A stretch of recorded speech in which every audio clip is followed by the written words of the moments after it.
Je dois être très honnête avec vous dès le début. Cette vidéo ne va pas vous faire du bien.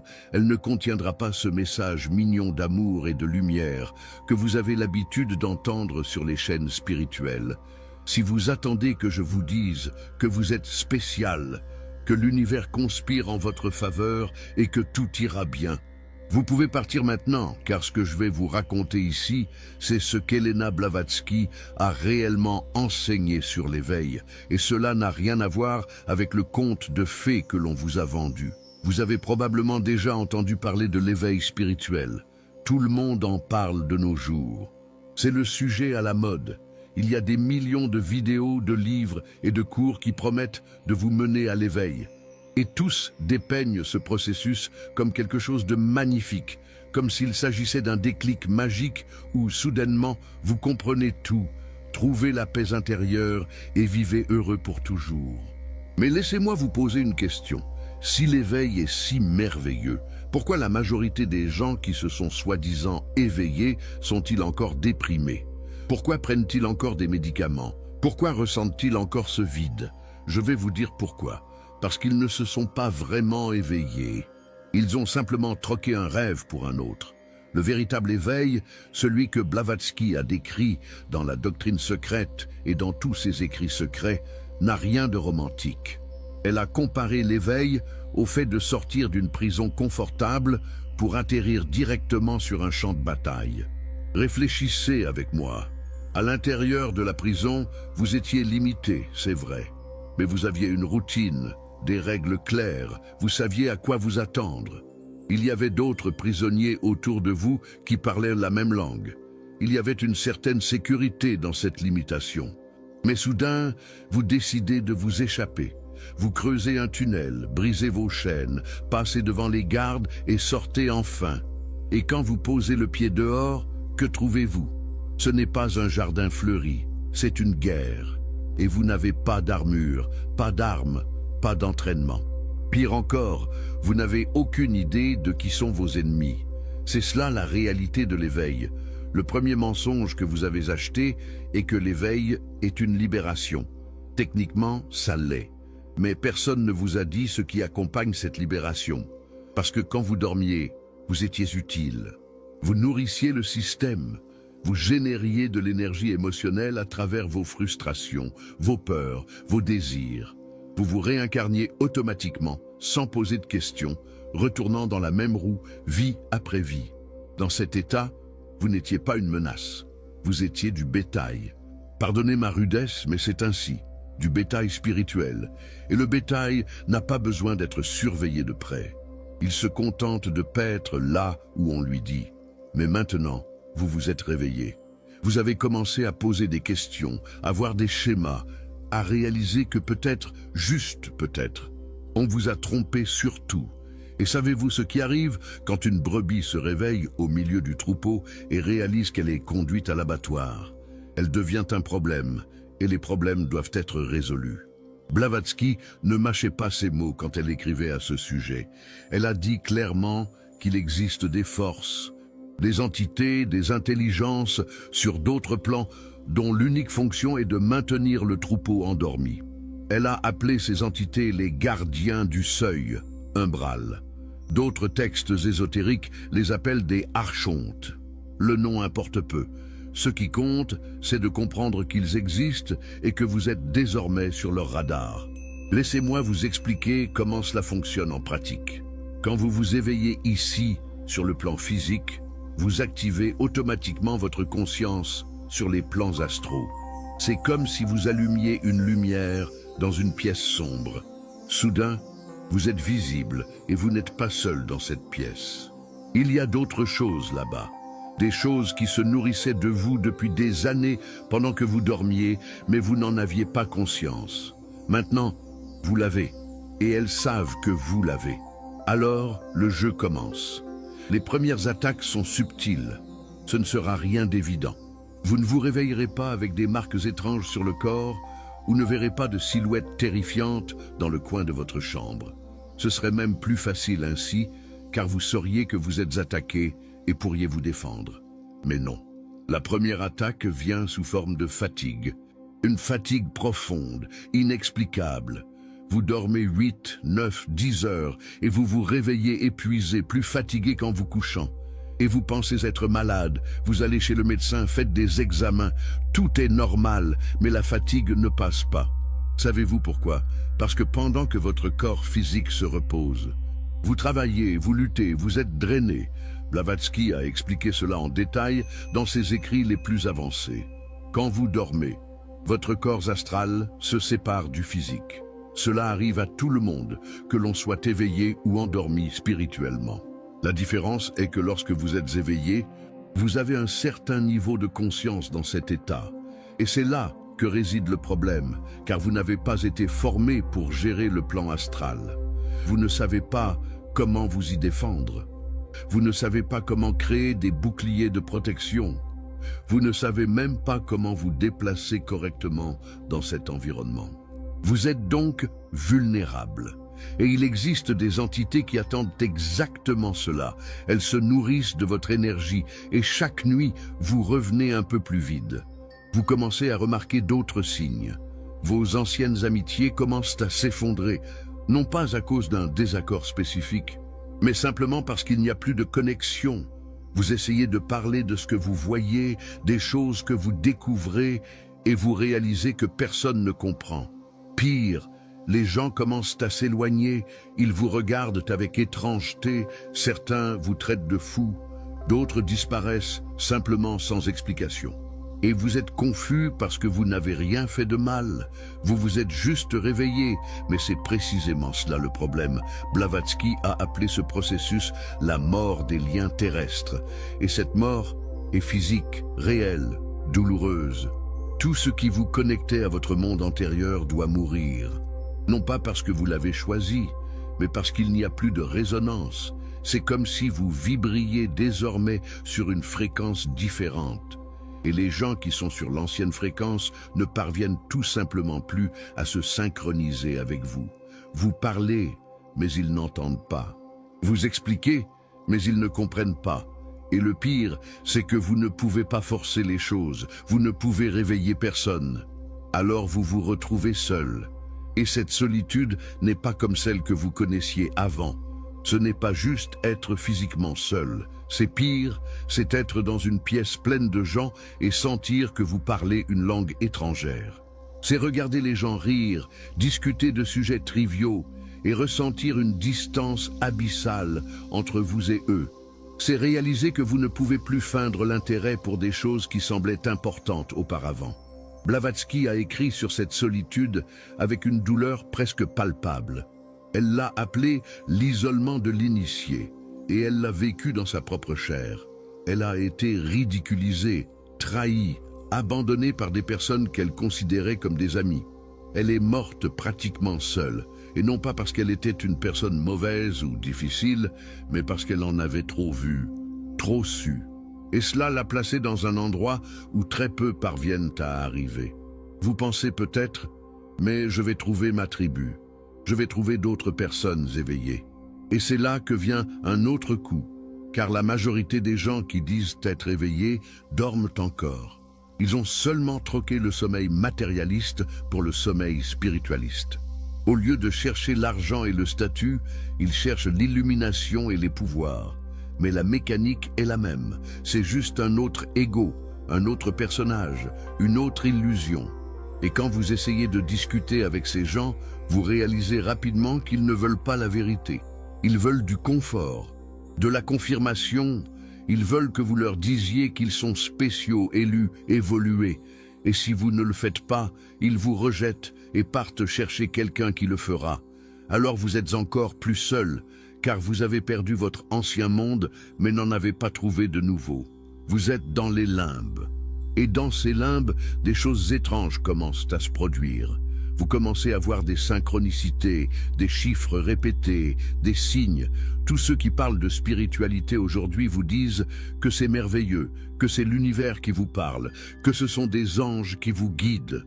Mais Blavatsky a enseigné quelque chose de très différent.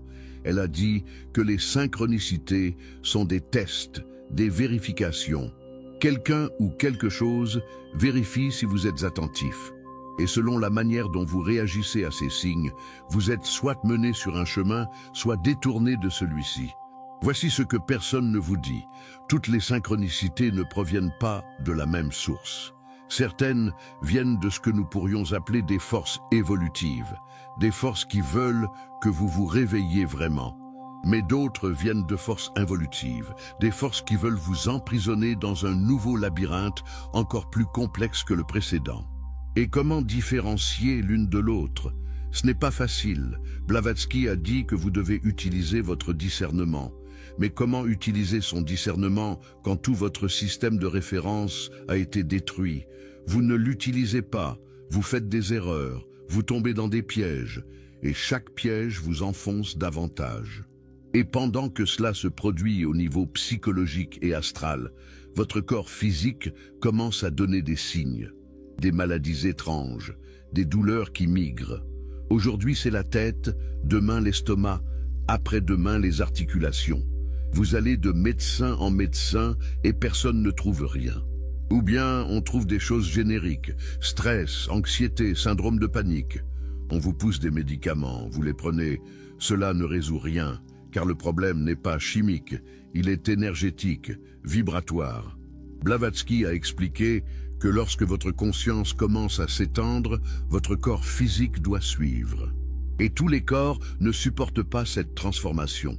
Le corps humain a été conçu pour opérer dans une plage de fréquences très spécifique. Quand vous commencez à vibrer hors de cette plage, que ce soit vers le haut ou vers le bas, le corps souffre. C'est comme brancher un appareil de 110 V sur une prise de 220 V. Il peut fonctionner un temps, mais finira par griller. C'est pourquoi tant de mystiques au cours de l'histoire ont eu une santé fragile. C'est pourquoi tant sont morts jeunes. Ramakrishna est mort d'un cancer de la gorge à 50 ans. Ramana Maharshi aussi. Nisargadatta est mort d'un cancer du poumon. Blavatsky elle-même avait des problèmes de santé constants. Et ce n'est pas parce qu'il faisait quelque chose de mal. C'est parce que l'éveil exige un prix physique. Mais il se passe quelque chose d'encore plus perturbant. Quelque chose dont Blavatsky a parlé et dont très peu de gens parlent aujourd'hui. La persécution sur le plan astral. Chaque nuit, quand vous dormez, vous sortez de votre corps. Votre corde d'argent maintient la connexion, mais votre conscience voyage. Et maintenant que vous êtes éveillé, vous êtes au moins partiellement conscient durant ces voyages.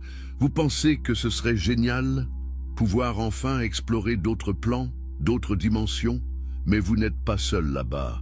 Blavatsky a écrit abondamment sur le Kamaloka, le bas astral. C'est un endroit peuplé de toutes sortes d'entités. Certaines sont des fragments de personnes décédées qui ne sont pas encore passées à autre chose. D'autres sont des formes pensées créées par l'humanité au fil des millénaires. D'autres sont quelque chose de différent, quelque chose de plus ancien, quelque chose qui n'a jamais été humain. Et elles ont toutes une chose en commun, la fin d'énergie vitale, la fin de lumière. Et vous qui venez de vous éveiller, vous brillez comme un phare dans une nuit noire. Vous allez commencer à faire des rêves étranges, des rêves où vous êtes poursuivi, attaqué, étouffé, des rêves où des entités tentent de vous posséder ou vous convainquent de faire des choses, ou vous font vous réveiller en paralysie du sommeil, sentant une présence lourde sur votre poitrine. Et tout le monde vous dira que ce ne sont que des cauchemars, votre esprit traitant des peurs inconscientes. Mais ce ne sont pas des cauchemars. Ce sont des souvenirs de ce qui s'est réellement passé pendant que vous étiez hors de votre corps. Et plus vous vous éveillez, plus ces rencontres deviennent intenses. Maintenant, faites attention, car voici l'un des pièges les plus dangereux. Vous commencez à développer des capacités. Soudain, vous parvenez à ressentir les émotions des gens. Vous parvenez à prédire de petites choses avant qu'elles n'arrivent. Vous parvenez à influencer des situations par votre pensée. Et vous vous enthousiasmez. Enfin, vous avez des pouvoirs. Enfin, vous êtes spécial. Mais voici le tour de passe-passe contre lequel Blavatsky a mis en garde et qui détruit la majorité des gens. Ces pouvoirs initiaux ne sont pas les vôtres et ils sont empruntés. Dans le processus d'éveil, vous commencez à avoir accès à certaines facultés qui étaient latentes. Mais ces facultés sont comme des muscles. Elles doivent être développées correctement, avec discipline, éthique et supervision. Si vous commencez simplement à les utiliser par impulsion, et pour un gain personnel ou pour impressionner les autres, vous venez de signer un contrat. Un contrat avec des entités qui sont plus que ravies de vous prêter du pouvoir. Mais ce pouvoir a un prix. Et le prix, c'est vous, votre autonomie, votre évolution. Vous pensez avancer, mais en réalité, vous venez de vous emprisonner dans un plan encore plus dense que le physique. Blavatsky était absolument claire à ce sujet. Elle a dit que le chemin le plus dangereux n'est pas celui de l'ignorance, mais celui des pouvoirs psychiques mal utilisés. Car dans l'ignorance, au moins, vous savez que vous ne savez pas. Mais quand vous avez un peu de pouvoir, vous croyez tout savoir. Et c'est là que vous êtes le plus manipulable. C'est là que vous devenez utile pour des forces qui ne veulent pas votre évolution, mais votre énergie. Et vous donnerez cette énergie volontairement, pensant que vous êtes en pleine ascension. Et pendant que cela arrive, quelque chose d'encore plus étrange commence à se produire. Les gens autour de vous commencent à vous voir différemment. Ils commencent à vous accuser d'être négatif, d'avoir perdu votre lumière, de propager des énergies basses. Et vous êtes confus parce que vous êtes plus conscient que jamais. Vous avez simplement arrêté de feindre, arrêté de sourire face à des situations toxiques. Arrêtez d'accepter des mensonges, commencez à appeler les choses par leur nom. Pour ceux qui dorment encore, cela ressemble à de l'agression, parce que l'éveil vous force à être honnête, brutalement honnête avec vous-même et avec les autres. Vous ne pouvez plus soutenir les masques sociaux, vous ne pouvez plus participer à des conversations vides. Vous ne pouvez plus prétendre que tout va bien quand ce n'est pas le cas. Et cela effraie les gens, car la société fonctionne sur la base de mensonges collectifs où tout le monde accepte de faire semblant. Quand quelqu'un arrête de feindre, tout le château de cartes menace de s'effondrer. Alors vous êtes perçu comme le perturbateur, le problème, celui qui a perdu son chemin, alors qu'en réalité, vous êtes la seule personne dans la pièce qui y voit clair. Blavatsky a vécu cela de façon répétée. Elle a été accusée d'être une charlatane, une escroc, une mauvaise influence. Des personnes qu'elle avait aidées se sont retournées contre elle. Des écrivains ont consacré des livres entiers à détruire sa réputation. Et pourquoi? Parce qu'elle a refusé de vendre des mensonges confortables. Elle a livré des vérités dures. Et les vérités dures ne sont pas populaires. Elles ne l'ont jamais été. Elles ne le seront jamais. Et puis vient un autre coup. Votre monde matériel commence à s'effondrer. Cet emploi que vous pensiez être votre vocation n'a soudainement plus de sens. Vous ne parvenez plus à vous motiver. Vous y allez chaque jour, mais vous fonctionnez en automatique. Cette relation que vous pensiez éternelle commence à se fissurer parce que vous avez changé. Et soit l'autre change avec vous, soit vos chemins se séparent. Ces projets que vous aviez, cette vision du futur, tout part à la poubelle. Et vous paniquez, car tout ce que vous avez construit s'écroule. Et ce n'est pas parce que vous faites quelque chose de mal, c'est parce que tout cela a été construit par votre version endormie. Cette version croyait en certaines choses, avait certaines valeurs, certains objectifs. Mais maintenant vous êtes réveillé et vous réalisez que ces valeurs étaient programmées, que ces objectifs étaient implantés. Et maintenant que vous voyez cela, vous ne pouvez plus les poursuivre. Ce serait comme essayer de porter des vêtements d'enfant. Cela ne vous va plus. Blavatsky a été brutale sur cet aspect. Elle a dit que l'éveil détruit tout ce qui n'est pas essentiel. Et l'essentiel, c'est très peu de choses. La plupart des choses dont vous pensez avoir besoin ne sont pas essentielles. Ce sont des accessoires, des parures, des distractions. Et elles doivent toutes tomber pour que vous puissiez voir ce qui compte vraiment. Mais voir tout s'écrouler en temps réel est terrifiant. Vous avez l'impression de tout perdre, parce que c'est le cas, et vous n'avez pas encore construit de nouveau pour remplacer l'ancien. Et alors vient peut-être la trahison la plus douloureuse. Ce gourou que vous suiviez, ce maître spirituel que vous respectiez, ce système d'enseignement qui vous a mené jusqu'ici, vous commencez à voir les failles, à percevoir les incohérences, à noter que beaucoup de ce qu'on vous a enseigné était du contrôle déguisé en libération. C'était des chaînes peintes en doré. Et cela fait mal. Cela fait mal parce que vous avez investi du temps, de l'énergie, de l'argent, de la foi, et maintenant vous réalisez que vous avez été utilisé. Blavatsky a vécu cela avec la société théosophique elle-même. Elle a fondé ce mouvement avec les meilleures intentions. Elle a apporté des enseignements profonds de l'Orient vers l'Occident. Elle a risqué sa réputation, sa santé, sa vie. Et qu'est-il arrivé? La société a été rapidement infiltrée. Des personnes avec des agendas personnels ont pris des positions de pouvoir. Les enseignements ont été dilués, dénaturés. Et Blavatsky a vu tout cela arriver de son vivant et n'a rien pu faire. Car quand un mouvement grandit, il est toujours coopté, toujours. Et elle a enseigné, tout véritable éveil inclut la trahison des faux maîtres. Si vous n'avez pas encore été trahi par quelqu'un que vous considériez comme illuminé, vous ne vous êtes pas complètement éveillé, car cela fait partie du processus de réaliser que personne ne va vous sauver. Aucun gourou, aucun maître, aucun système. Vous êtes seul dans cette marche, vous l'avez toujours été, et tant que vous n'aurez pas réalisé cela, vous continuerez à remettre votre pouvoir à des figures extérieures. Et après toute cette destruction, toute cette perte, toute cette douleur, vient le pire, le silence.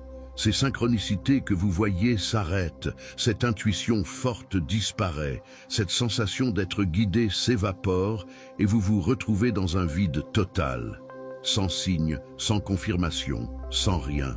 Et vous ne savez pas si vous êtes sur le bon chemin ou si vous avez tout perdu, si toute cette souffrance en valait la peine ou si vous êtes simplement devenu fou.